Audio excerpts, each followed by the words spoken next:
What's up, Summoners? My name is Tia, and I'll be your host for our high ELO tier list. Please forgive my voice, I'm a little bit sick, but we're gonna get through this together, guys. In this series, we cover all of the champion balance changes for the patch and also provide tier lists based around the top level of play. Also, if you want that full list of changes from the patch, make sure to check out our initial patch rundown. There were a ton of system changes, and you don't want to miss them. Hit that sub button, and let's jump right into the content. Kicking things off, we'll talk about the top lane. The first balance change to mention is for Urgot. In low elo, Urgot is an absolute monster who's held ridiculous win rates for pretty much the entire season. Previous nerfs and even changes to items haven't been enough to stop him either. Urgot has also proven himself as a solid pick in high elo as well, finally meriting some nerfs this patch. This patch, his W's AD ratio was reduced from 20 to 36% to 20 to 34%. Although minor, it does take a hit on Urgot's late game. That said, it's not enough to shift his placement, and we'll leave him in the A tier for now. Teemo was also buffed this patch. His W's cooldown went down from 17 to 14 seconds. This buff especially helps Teemo out in high elo. Extra mobility opens up plenty of outplay potential. With better mechanics and understanding how to space better, this buff is one players are able to take advantage of at higher brackets of play.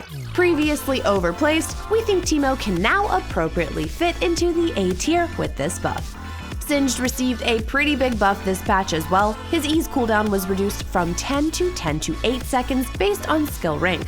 Considering this ability is Singed's primary form of engage and basically the glue that pulls his whole kit together, he's looking so much stronger this patch. More crowd control and sticking power makes Singed much more threatening, especially if he manages to pick up a lead early.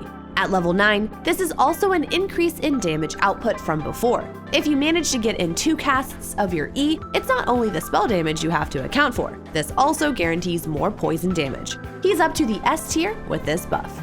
A couple of other shifts we've made are that first, we've moved Gwen up to the S tier. She is popping off hard, the Riftmaker buffs helped a bunch, and the fact that players are now using Summoner Ignite on her adds a ton of kill pressure in lane. Kayle has been moved down to the B tier. While she's promising at around Platinum and lower, she falls off quite a bit in elite levels of play. It still takes too long for her to scale up, and the merciless gameplay in high elo means that picking Kayle punishes not only yourself, but your team as well.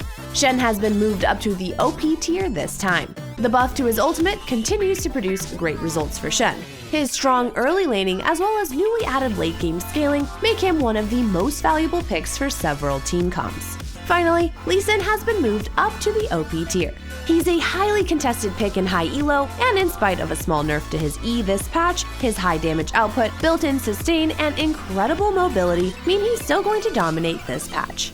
There are a ton of really fun picks in the top lane at the moment. Whether you're high elo or not, you can benefit from learning a champ like Lee Sin, and a coach at ProGuides.com can give you plenty of tips to help you out. Our OP picks in the top lane are Riven, Lee Sin, and Shen, followed by Camille, Pantheon, Ornn, Malphite, Aatrox, Irelia, Fiora, Wukong, Gnar, Poppy, Darius, Set, Singed, Father Silas, and Gwen in the S tier. Next, we'll run through the thick set of jungle changes this patch. The first change we'll talk about is for Morgana. Reigning supreme as arguably the best jungler for the past several patches, she's finally taking a hit to her clear speed. Her W's monster damage bonus has gone down from 185% to 155%. At her peak, her ban rate hit close to 64% in high elo. That's absurd, but her potential as a support pick also contributes to this statistic. Nevertheless, with a slower clear speed, she remains a potential flex pick, but not nearly as OP as before in the jungle. With this nerf, we've moved her down to the B tier.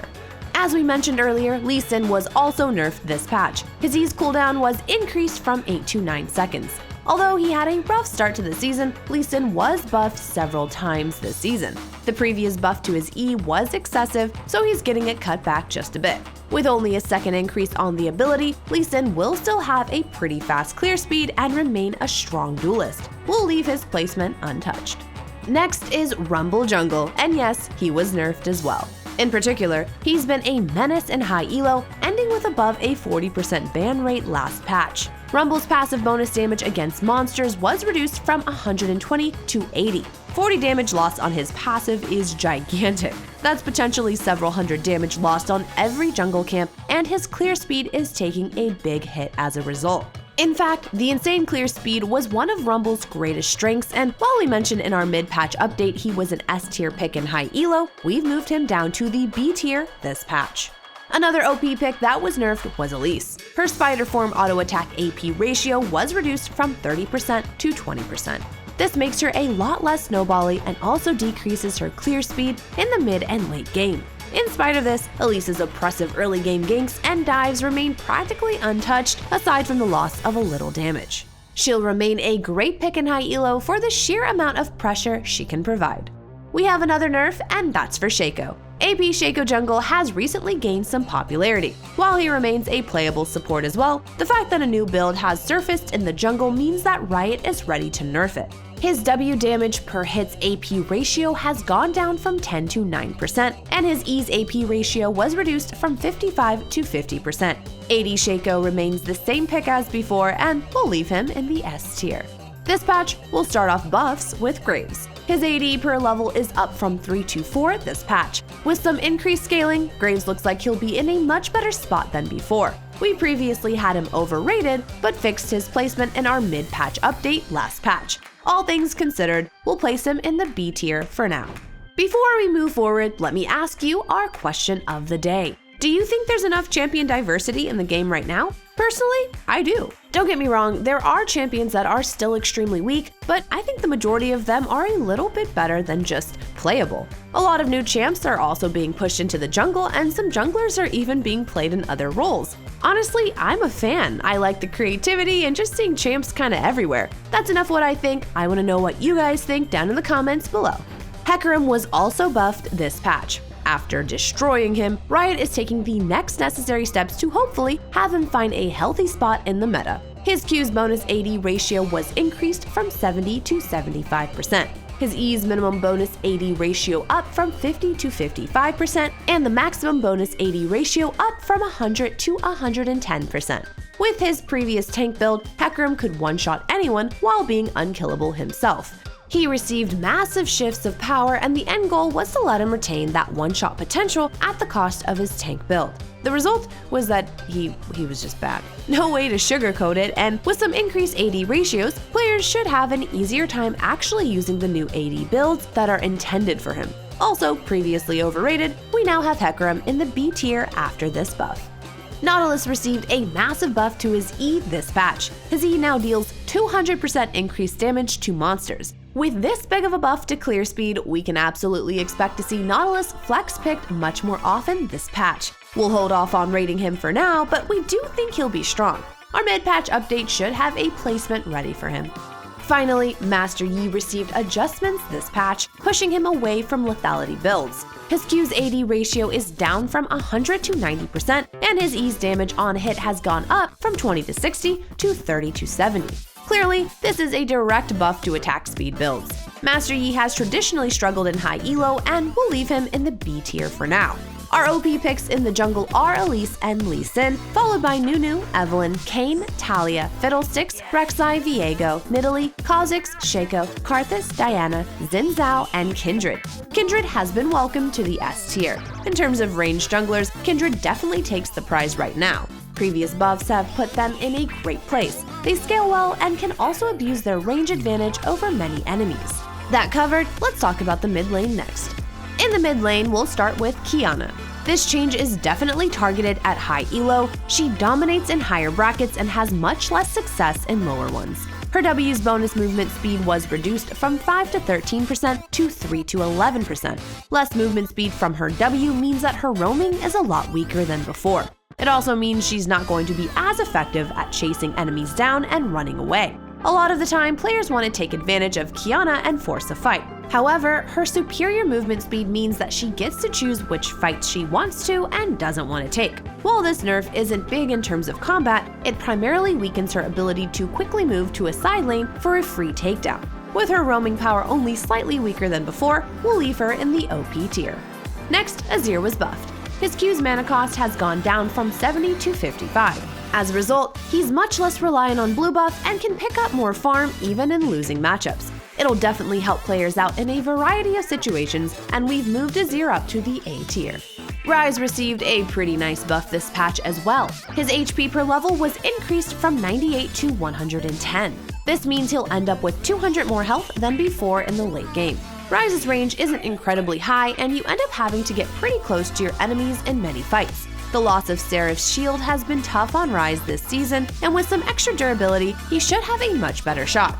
Rise remains in the B tier for now, but we do expect his win rates to go up noticeably. Finally, we have a buff for Seraphine. Her W self-shield was increased from 75 to 150 to 75 to 225, while her W ally shield went up from 50 to 100 to 50 to 150. Her utility has received a big buff this patch, and she also has some more survivability to work with now. A slightly safer and much more rewarding pick than before, we moved her up to the B tier. Our OP picks in the mid lane are Talon, Zed, and Kiana, followed by Katarina, Fizz, Annie, Anivia, Galio, Viego, Yasuo, Echo, LeBlanc, Yone, Silas, Vladimir, Diana, Kassadin, and Pantheon in the S tier. Next, we'll run through the bottom lane. There's nothing too crazy going on in the bot lane, but we do have a buff for Ezreal. His health regeneration per level was increased from 0.55 to 0.65, while his base armor is up from 22 to 24. With a lot more effective health, Ezreal is up to the S tier this patch. Considering that he plays heavily around poke, this buff is far from irrelevant. What helps solidify his movement up a tier is the fact that Hail of Blades was nerfed this patch. Picks like Kai'Sa, Tristana, and Varus are going to end up weaker, and this also gives Ezreal some more freedom in lane. We have one other change to the list. Kog'Maw has been moved up to the A tier. Across all servers, he's beginning to gain popularity. The previous buffs as well as nerfs to other marksmen means he's finally getting his chance to shine. Kog'Maw's high range, high base health, and damage allow him to force fights when his W is off cooldown. Getting some poke in can set up winning 2v2s, and even if you choose to farm it out in scale, that's rarely a bad option. He's especially popular in EU West. Our OP pick for the bot lane is still Jinx, followed by Kai'Sa, Vayne, Tristana, Jhin, Seraphine, Swain, Sivir, Samira, Ashe, and Ezreal in the S tier. Let's wrap things up with my favorite supports. First, for supports, we have a nerf for Leona. Leona's W damage was reduced from 60 to 200 to 50 to 190. It's a nerf for sure, but it's pretty clear to most of us that this doesn't significantly impact her. We'll leave Leona in the S tier in spite of it. Next, we have changes for Senna. Her health per level was increased from 75 to 82, but the range increase that she gets from collecting 20 souls went down from 25 to 20. However, there have been some other additions in return for this nerf. Her Q healing now scales with 160% of her lethality, and her ease bonus movement also includes a 0.05% AP scaling ratio. Finally, her R's AP ratio has been increased to 70%. These changes open up more build diversity, lethality builds are slightly stronger than before, and maybe we'll finally see AP Senna arise. We'll leave her in the S tier for now, but definitely want to keep eyes on her as this patch has been big for her. Nautilus is on the border of the S and A tier after his jungle buffs this patch. The fact that he flex picks between the two roles make him a much stronger pick, and it also helps that his leashes as a support are insanely powerful too. That said, we'll round up and push him into the S tier this patch. Our OP picks for supports are Thresh and Lulu, followed by Bard, Morgana, Janna, Alistar, Blitzcrank, Leona, Senna, and Nautilus in the S tier. That'll conclude our high ELO tier list for patch 11.11. I hope you all enjoyed it. Let me know what you guys think in the comments down below, and answer the question of the day also in the comments down below. Also, check out the description for a link to join our Discord. I'd love to see you join our community. Smiley face. Best of luck to all of you guys in your games, happy climbing, and I'll see you guys in the next video. Or you guys are gonna hear me, and hopefully my voice will be better by then. Okay.